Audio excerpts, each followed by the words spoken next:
Filoteia, parte 3, capítulo 6. A humildade nos faz amar a nossa própria abjeção. Passando adiante, Filoteia, digo-te que deves amar em tudo e sempre a tua própria abjeção. Perguntar-me-ás, talvez, o que chama amar a sua própria abjeção, e é isso que começo a explicar-te. Estes dois termos, abjeção e humildade, na língua latina têm a mesma significação. Assim, a Santíssima Virgem, exclamando em seu sagrado cântico que todas as gerações proclamarão a sua bem-aventurança, porque o Senhor olhou para a sua humildade, quer dizer-vos que Deus se dignou lançar os olhos sobre a sua pequenez e abjeção, para acumular de suas graças e glórias. Existe, contudo, uma notável diferença entre a virtude da humildade e a abjeção, pois a abjeção não é nada mais que a baixeza, mesquinhez e fraqueza que temos em nós mesmos, independentemente de nossas reflexões. Mas a humildade é o verdadeiro conhecimento que temos de nossa abjeção, o qual nos induz a reconhecê-la em nós de boa vontade.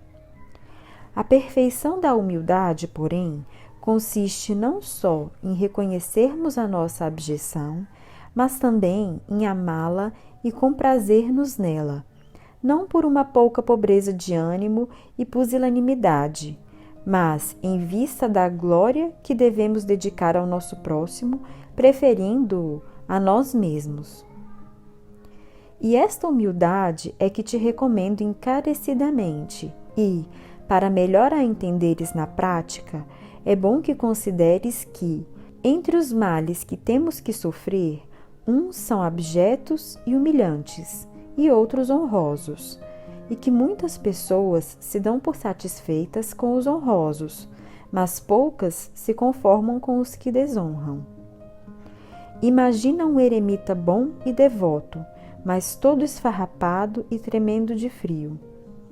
Todos reverenciam seu hábito e lamentam-lhe os sofrimentos. Mas, se um pobre trabalhador ou oficial ou uma pobre moça aparecem neste estado, desprezam-nos e caçoam deles, considerando a pobreza em suas pessoas uma coisa desprezível. Um religioso recebe em silêncio uma correção áspera de seu superior, ou então uma criança de seu pai. Chamam a isso mortificação, obediência, sabedoria. Mas, se um cavalheiro ou uma senhora sofresse outro tanto por amor de Deus, julgariam isso falta de nobreza de caráter e pusilanimidade. Um outro mal anexo à abjeção é o seguinte: uma pessoa tem um cancro no baço e outra no rosto. Aquela tem só a doença, mas esta, além da doença, sofre-lhe o desprezo e a abjeção. Digo, portanto, que cumpre não só amar o sofrimento, que é o exercício da paciência, mas que cumpre também amar a abjeção, que é o perfeito exercício da humildade. Acresce que tanto há virtudes abjetas como honrosas. A paciência, a brandura, a simplicidade e a humildade são virtudes que o mundo encara como vis e abjetas. Ao contrário, muito estimadas são aí a prudência, a generosidade e a liberalidade. Na prática, de uma mesma virtude, acham-se ações que são em parte desprezíveis e em parte honrosas. Dar esmolas e perdoar a seus inimigos são dois atos de caridade. Não há ninguém que não louve o primeiro, ao passo que o segundo é muito frequentemente desprezado. Se um moço ou moça da sociedade fugir à companhia de pessoas apaixonadas pelo jogo, pelo luxo dos vestidos, pelas conversas más ou desonestas e pela intemperança, expor-se-á à crítica, ao desprezo, às risadas, e sua modéstia será tida por hipocrisia e mesquinhez de ânimo. Amar a estas coisas é amar a sua abjeção. Eis aqui mais um exemplo. Vamos visitar os doentes. Se a mim me toca o mais miserável, seria isso uma abjeção para mim, a julgar conforme o espírito do mundo. Por isso mesmo eu o amarei. Se me cabe uma pessoa altamente colocada, ser-me-ia isso uma abjeção segundo o Espírito de Deus, porque aí não há tanta virtude nem merecimento. Hei de amar também esta abjeção. Cai-se no meio da rua, ou acontece uma coisa semelhante. É necessário que amemos todas estas abjeções. Há mesmo faltas cujo único mal é a abjeção. A humildade não exige que as cometamos de propósito, mas que não nos inquietemos depois de cometidas. Tais faltas são certas incivilidades, inadvertências e outras semelhantes. Certamente quer a prudência ou a civilidade que as evitemos quanto está em nossas forças. Mas, quando nos escaparam, quer a humildade que as aceitemos em toda a sua abjeção. Ainda digo mais, se me deixei levar pela cólera ou por sensibilidade a proferir palavras picantes ou indecentes, imediatamente me hei de repreender e procurar ter delas um vivo arrependimento e repará-las quanto possível, mas ao mesmo tempo hei de aceitar resignadamente a abjeção que daí me poderá provir. E, se eu pudesse separar uma coisa da outra, rejeitaria o pecado com indignação e conservaria a abjeção com humilde paciência no coração.